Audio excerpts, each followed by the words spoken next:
yang susah,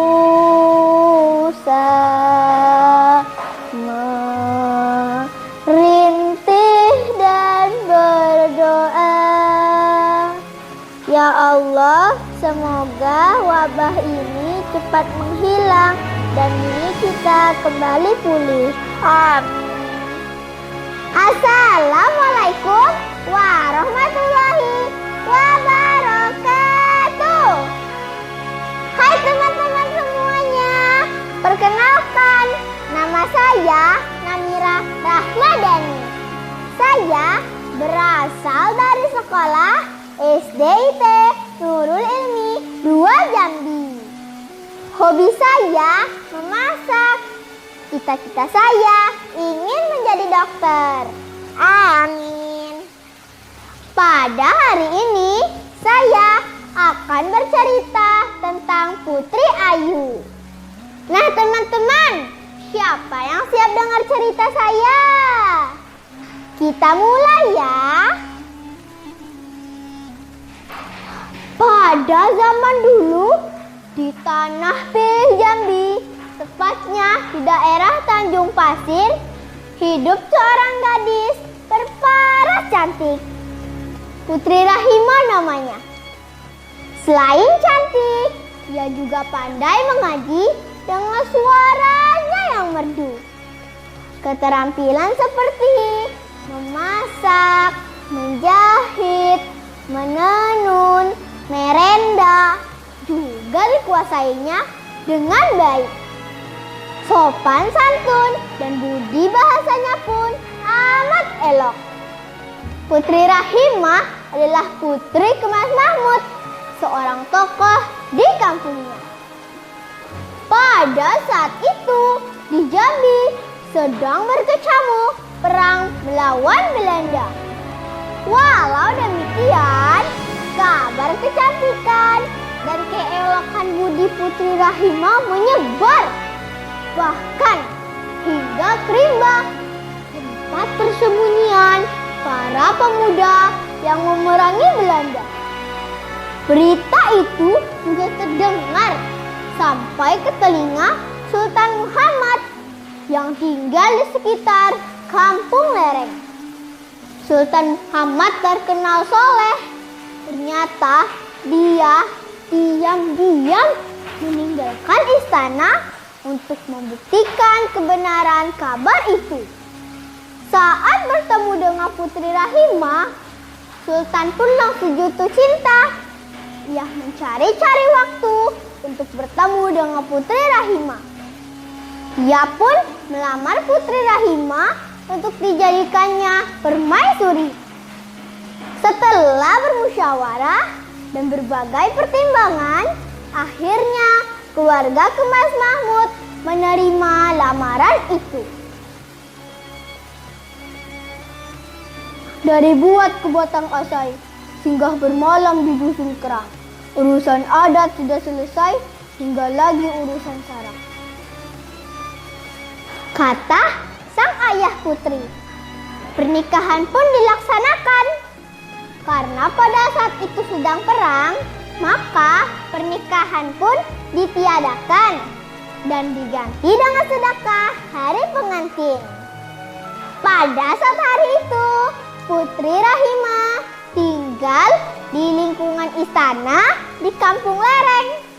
Dan pada saat hari itu juga, Putri Rahimah bergelar Mas Rahimah. 2 tahun sudah pernikahan mereka. Akhirnya Mas Rahimah mengandung seorang putra, dan putra itu diberi nama Pangeran Adipati.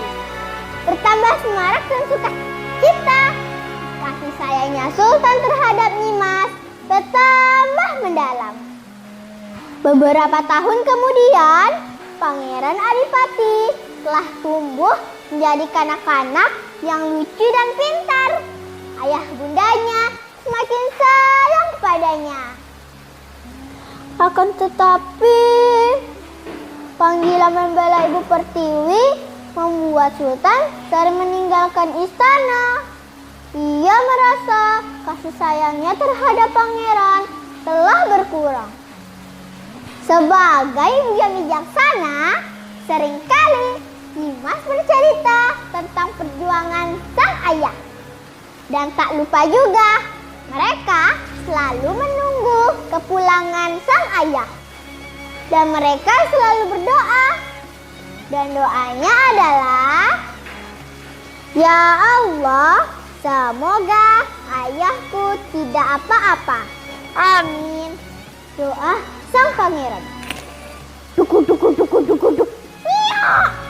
Suara kuda. Dan ternyata itu adalah ayahnya. Ia pun berlari menanyakan kabar sang ayah. "Ayah, ayah, ayah tak apa-apa kan?" kata sang pangeran. "Iya sayang, ayah tak apa-apa," kata Sultan. Dan di lain pihak, sikap permusuhan Belanda semakin merajalela. Mereka membangun benteng di sekitar istana. Kini Sultan harus meninggalkan istana. Padahal Nimas Rahimah sedang mengandung anak kedua. Di saat kandungannya semakin tua, Nimas merasakan lemas dan sakit-sakit. Dan belum sempat ia melahirkan, ia telah meninggal dunia. Pangeran Adipati pun menangis atas kepergian ibundanya. "Ibu, ibu, jangan tinggalkan aku, Bu," kata sang pangeran. Dan keluarga istana pun langsung menyiapkan makam untuk Nimas Rahimah yang dikelilingi tembok melingkar. Dan mereka membersihkan makam dengan telaten. Hingga suatu hari terdengar kabar bahwa keluarga istana mengharuskan mengungsi ke hulu Batanghari karena Belanda semakin berbahaya. Mereka pun mau tak mau harus meninggalkan makam Nimas Rahimah. Pada saat hari itu, para serdadu pun menempati istana. Mereka melihat makam Nimas Rahimah. Mereka selalu bertanya-tanya, "Makam siapa ini? Mengapa dibuat demikian indahnya?" kata salah serdadu. "Ayu fisiknya, ayu hatinya, ia adalah seorang permaisuri yang selalu mendukung perjuangan suaminya," kata salah seorang warga.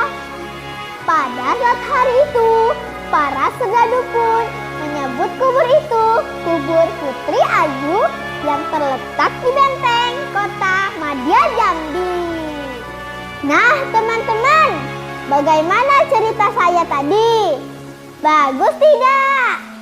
Pesan-pesan yang dapat kita ambil dari cerita saya tadi adalah gemar mengaji dengan suara yang merdu, menjadi pribadi yang berbudi pekerti, bertutur kata baik, sopan dan santun, serta menjadi pribadi yang tulus dan ikhlas.